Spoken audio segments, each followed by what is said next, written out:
Hi everyone, this is Amanda Bloom from Crossover Media. Thanks for joining us for this Google Hangout. Cota Day, a day-long event dedicated to women's nonprofits, is happening on April 30th, and in honor of that event, we're excited to host this Google Hangout with Kavita Shah and Minna Aslama Horowitz. We're going to discuss women's rights, music, and much more. I'd like to welcome our Hangout participants. Kavita Shah is a singer, composer, and activist. She recently came out with her new album, Visions, and will also be performing at the Cota reception from 5 to 7 p.m. in New York City.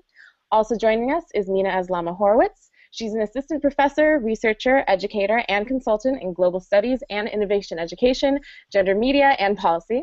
Thanks again for watching, and let's get started. Here's Minna. Thank you so much, Amanda. You forgot one thing. I'm a big Kavita Shah fan. Kavita, you are such a versatile artist. You master so many different genres. You work with people from all around the world. That sounds like an exciting life. Yeah, it definitely is. I think there's things I'm still trying to master. Sometimes it can be a little overwhelming. You feel a little bit spread out when you have different interests. But something I was thinking about, even as we were talking about doing this this collaboration, is really can't have one without the other. You know, if I just did jazz standards, which I absolutely love, I would be missing something. If I used to work in human rights full-time before I dedicated myself to music.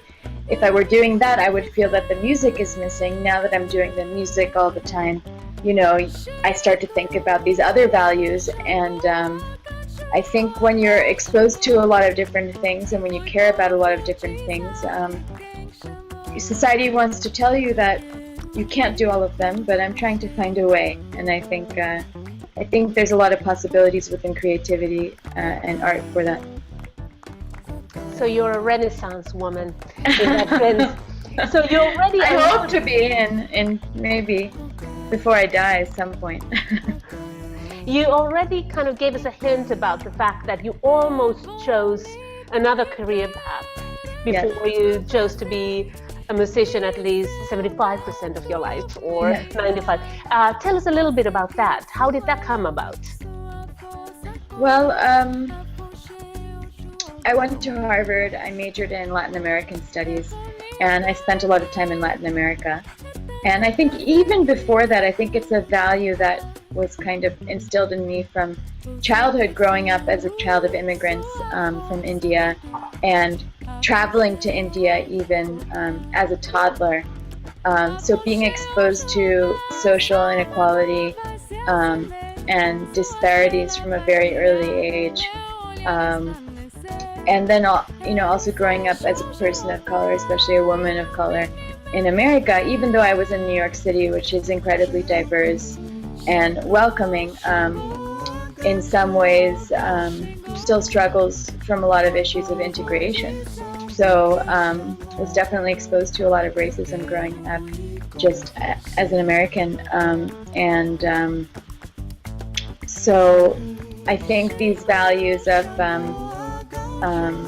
social justice and human rights were always things that were important to me. And I was involved as an activist in high school. I used to go to a lot of protests for police brutality and similar types of issues. And when I went to college, I decided to focus on Latin America, and I spent a lot of time, especially in northeastern Brazil, working on a program for social justice. I was studying abroad, actually, on a program that focused on social justice and development in northeastern Brazil.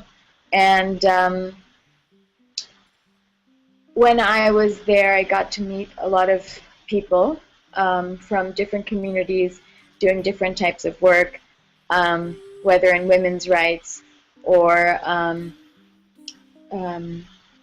rights of Afro-Brazilians or indigenous rights. And I stumbled upon somehow this amazing musical group that worked in the favelas in Salvador, in one particular favela called Itapuã. And the kind of group they were was not just a musical group that performed in Carnival every year, but also a social organization where they had their own elementary school on their campus, where it was a place to come together once a week. So maybe some people would participate in the musical group or would dance, but they would bring their kids or they would bring their parents if they were the kids, and everyone would kind of come together, and together they were really focused on building Black consciousness and a sense of pride in a community that was severely marginalized economically and racially.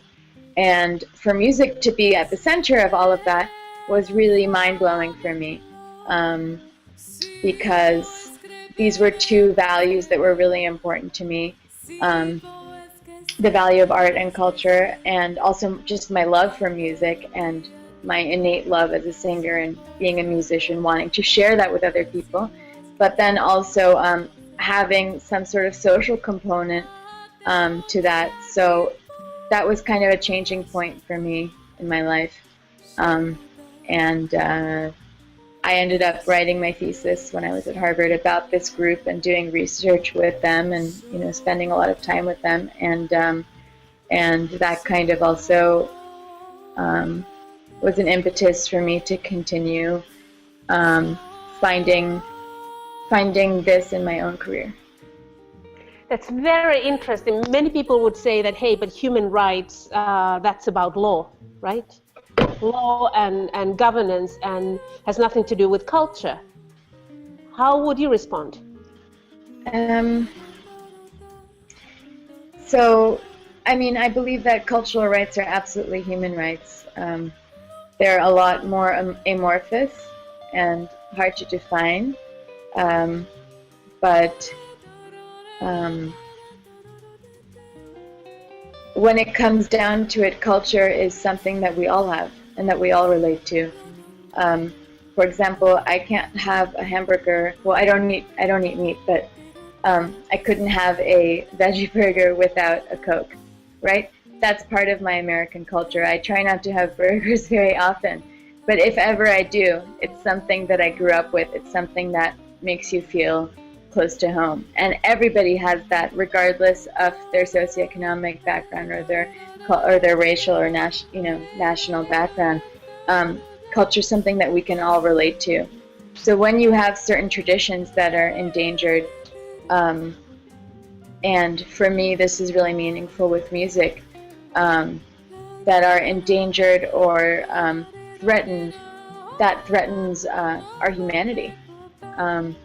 And our right to exist and our right to remember where we come from.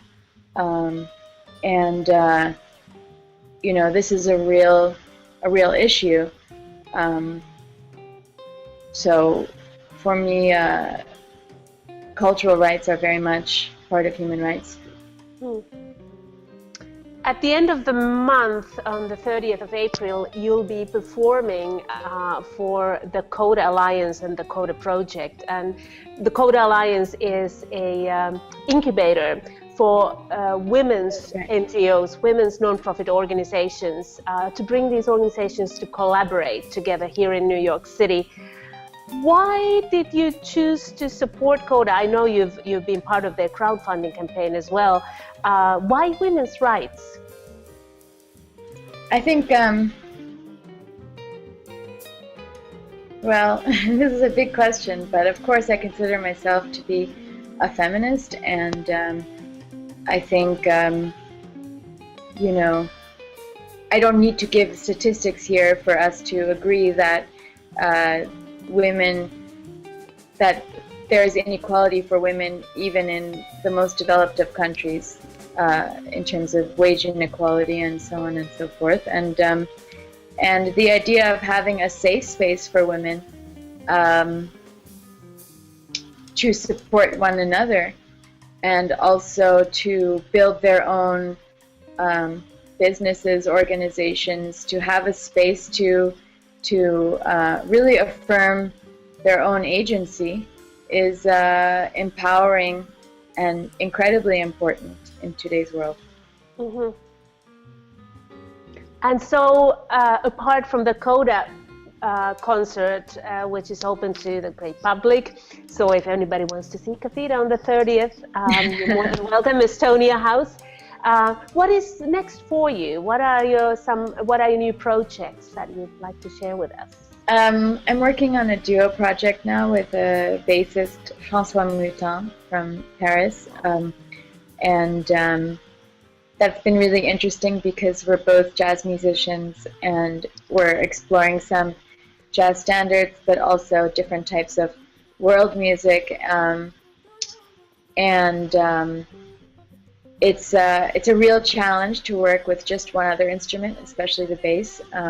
But it's been freeing up a lot of creativity and giving me new ideas. And I have some other projects in the work that I'm not announcing for the moment, but I think this question of social engagement is very much on my mind. I'm in a period of writing right now, and